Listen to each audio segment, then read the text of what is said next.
ऊर्जा साक्षरता ट्रेनिंग के मॉड्यूल 6 में आप सभी का स्वागत है। और इस मॉड्यूल में हम चर्चा करेंगे कि ये जो जलवायु परिवर्तन हो नहीं रहा, हो चुका है। जलवायु परिवर्तन हो चुका है। तो चलिए इस पर विचार करते हैं कि ऐसा क्यों कह रहा हूं मैं कि जलवायु परिवर्तन हो चुका है। पहले तो आपको क्या लगता है, क्या जलवायु जो है, हमारा जो मौसम है, जलवायु है, उसमें कुछ बदलाव आया है? आपको कुछ लगता है? आपका अनुभव क्या कहता है? क्या सर्दी का मौसम बदल गया? जितनी ठंड पहले होती थी अब नहीं? क्या बारिश का मौसम बदल गया कि पहले जैसे बारिश होती थी, जो समय पर होती थी, वो वैसा नहीं होता? आपको क्या लगता है? हम सबका अनुभव कहता है कि कुछ न कुछ तो बदल गया है। मौसम जैसा होता था वैसा नहीं है, काफी बदलाव हो चुका है।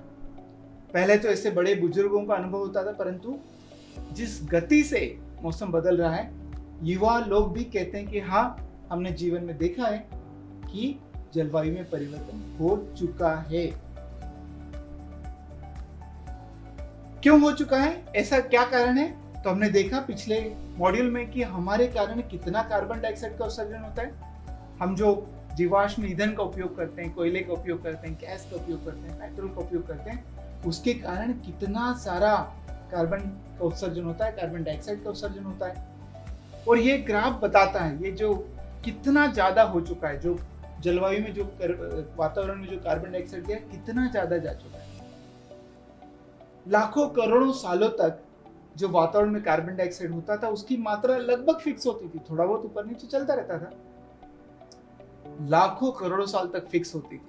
कितना होता था? 280 के बराबर, 280 ppm के बराबर होता था।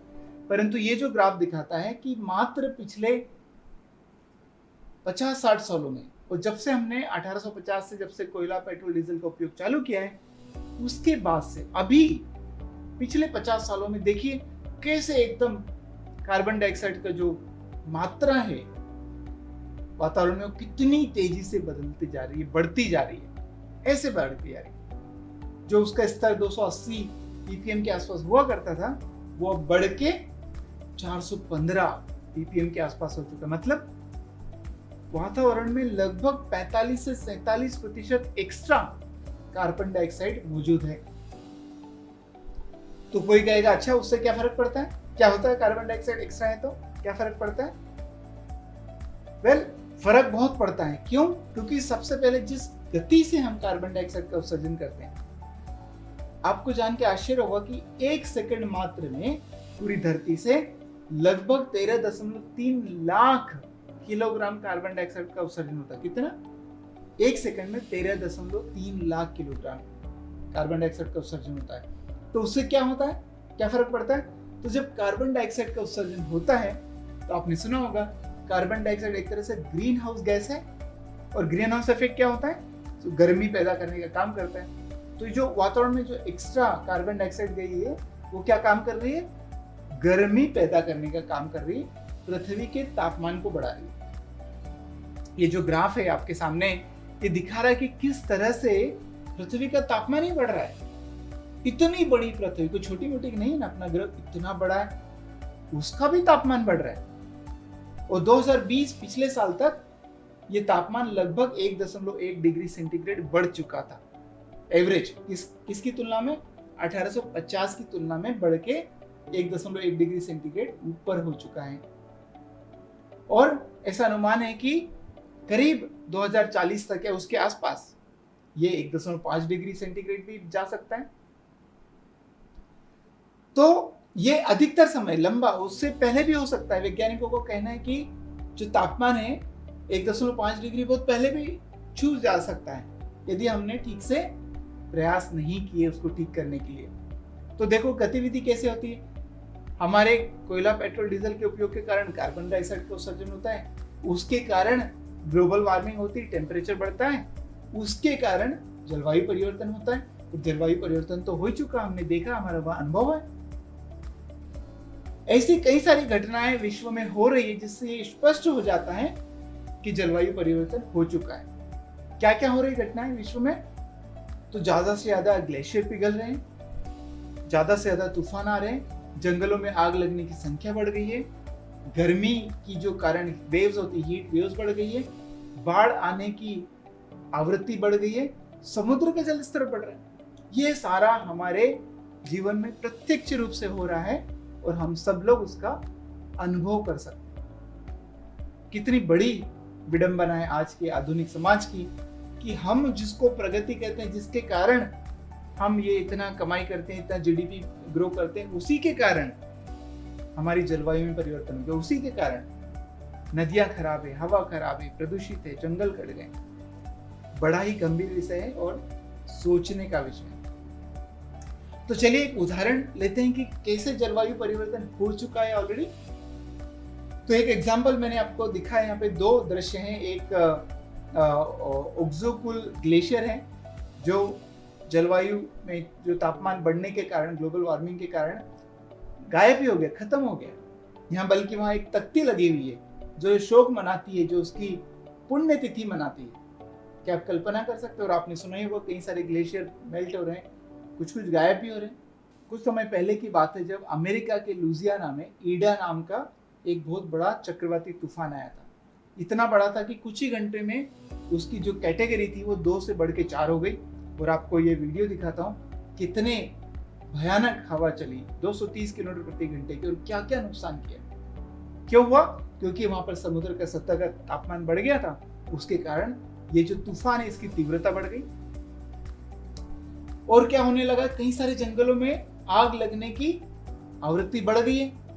आग लगने की आवृत्ति बढ़ गई तो अभी कुछ ही अगस्त में 2021 में टर्की में, ग्रीस में, रशिया में, इटली में जंगलों में आग लगी और 10-15 मिलियन हेक्टेयर जंगल जल गए।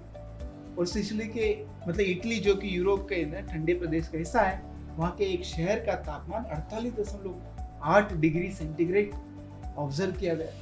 48.8 डिग्री सेंटीग्रेड कितनी बड़ी बात है। कनाडा में एक हीट डोम इफेक्ट हुआ और वहाँ के एक शहर में तापमान लगभग 49.6 डिग्री। कनाडा तो और भी ठंडा है ना। हमेशा जब कनाडा की याद आती है तो हम क्या सोचते हैं, बर्फ से ढका हुआ देश है।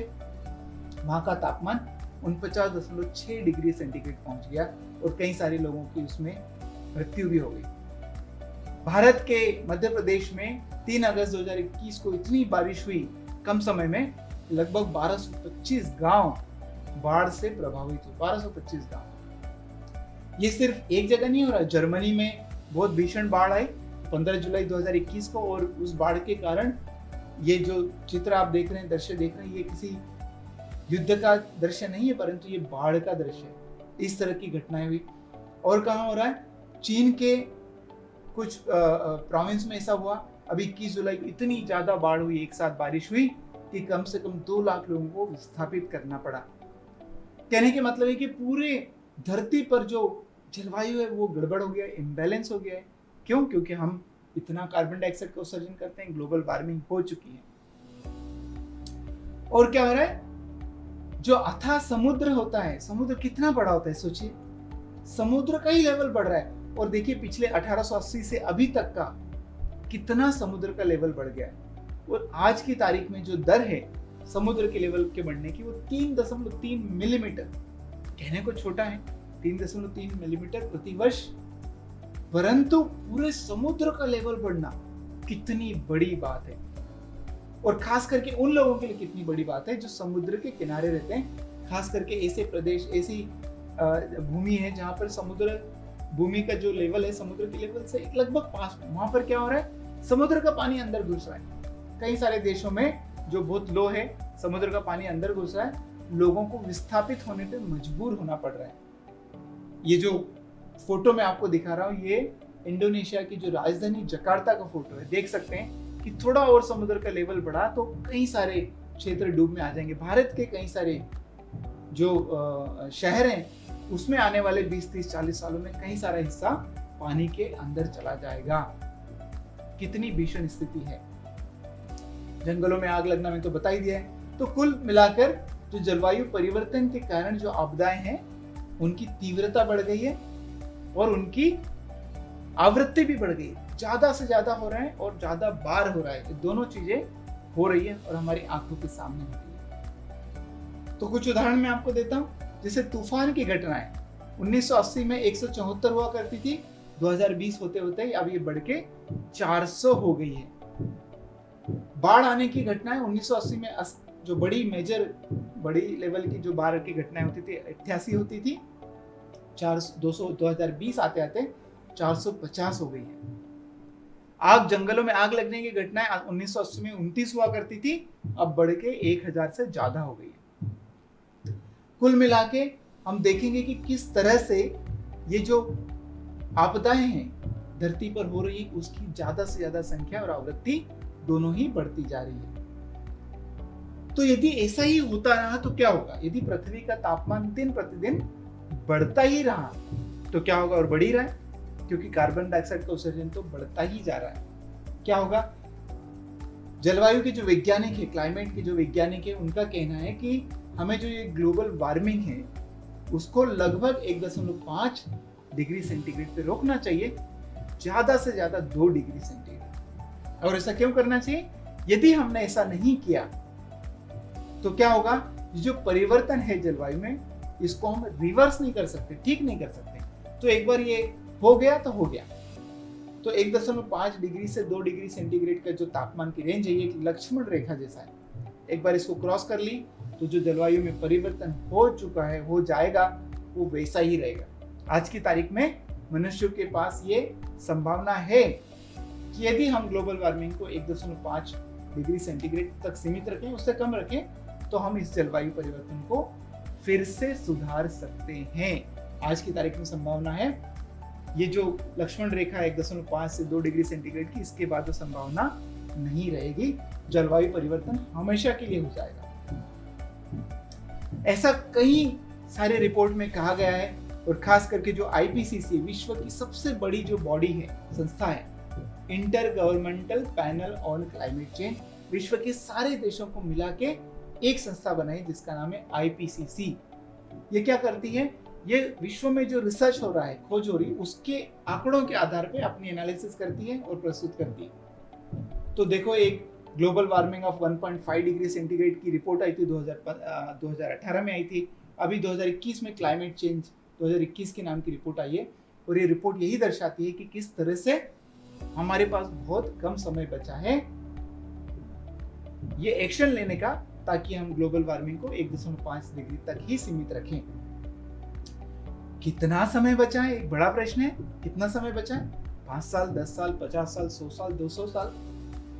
दुर्भाग्य की बात है कि हमारे पास सैकड़ों साल का समय नहीं बचा है। एक क्लाइमेट क्लॉक है, एक क्लाइमेट की घड़ी है कि कितने कम से कम समय में हम 1.5 डिग्री सेंटीग्रेड के तापमान को छू सकते हैं। ये घड़ी अनुमान लगाती है कि किस गति से कार्बन डाइऑक्साइड का उत्सर्जन हो रहा है, कितनी और हमारे वातावरण की क्षमता है कि हम वहां तक पहुंच जाएं। इस घड़ी के हिसाब से सबसे फास्ट है। हम 7 साल और 305 दिन का ही समय बाकी है, और ये भी 20 सितंबर को जब ये जो स्क्रीन रिकॉर्ड की गई थी तब की बात है, 20 सितंबर 2021 की बात है। आज और भी कम दिन बचे। तो ये क्लाइमेट क्लॉक के हिसाब से बहुत कम समय बाकी जब हमें एक्शन लेने की जरूरत। अच्छा, इतने समय के बाद में ऐसा बहुत धरती पे प्रलय नहीं आने वाला है, परंतु जो क्लाइमेट में परिवर्तन है वो बदल नहीं पाएंगे, वो हमेशा के लिए बदल जाएगा। तो कम से कम 8 साल का और ज्यादा से ज्यादा 15 साल, इतना ही समय हमारे पास बाकी है ये टेम्परेचर की वृद्धि को 1.5 डिग्री सेंटीग्रेड पे रोकने के लिए। तो ये आंकड़ा बड़ा ही भारी है। मुझे लगता है आपने समझा होगा कि जलवायु परिवर्तन हो चुका है। आपने इसको जाना, समझा, कितना समय बाकी इसको भी जाना और समझा। ये जानने के बाद आपको कैसा लगता है? अच्छा लग रहा है कि अरे वाह, या सच में भारी लग रहा है कि दुर्भाग्य की बात है कि ऐसा हो चुका है? हम आधुनिक मनुष्य बिगड़ते बिगड़ते ऐसे हो गए कि हम अपने ही धरती पर अपने ही जलवायु को नुकसान पहुंचा रहे हैं, जिसमें हम रहते हैं, जिसके बिना हम जीवित नहीं रह सकते। हवा के बिना, पानी के बिना, ये विपरीत परिस्थितियों में हम जीवित नहीं रह पाएंगे, परंतु हम खुद हैं जो इसके जिम्मेदार हैं। तो ये बड़े सोचने का बड़ा ही गंभीर विषय है।